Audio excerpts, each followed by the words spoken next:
Creo que los derechos humanos, si bien nadie duda que los reos tienen derechos humanos, pero yo creo que algo que no se ha hecho y ningún procurador lo ha hecho antes, o por lo menos yo no recuerdo, discúlpenme si usted lo hizo y no me acuerdo yo, pero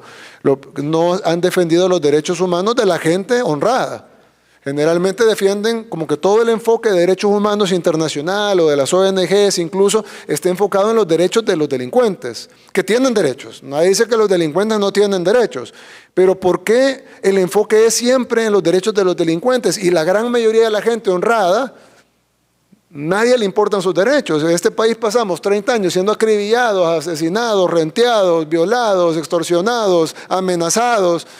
viviendo en zozobra y nadie dijo nada, pero de repente agarran a los que matan, a los que rentean, a los que violan y de repente hay que ver los derechos humanos de ellos. Sí, tendrán derechos humanos, pero son más importantes los derechos humanos de la gente honrada y creo que eso es algo importante, procuradora, que debe de también investigarse y debe de también reportarse, porque si no, entonces no estamos hablando de derechos humanos, estamos hablando de derechos de los delincuentes, que creo que son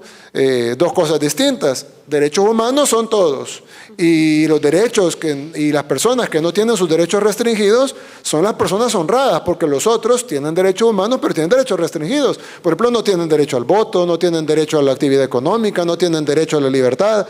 ¿Por qué cometieron un delito? Entonces, si se les restringe, en Estados Unidos algunos no tienen derecho a la vida porque les ponen a la silla eléctrica.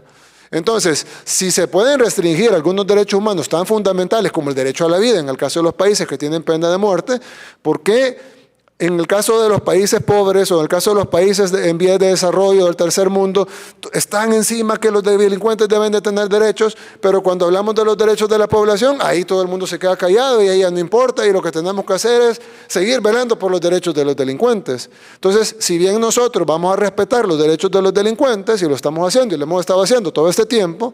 pero nuestra prioridad va a ser los derechos de la población honrada, que son los que no tienen sus derechos restringidos porque no cometieron delito.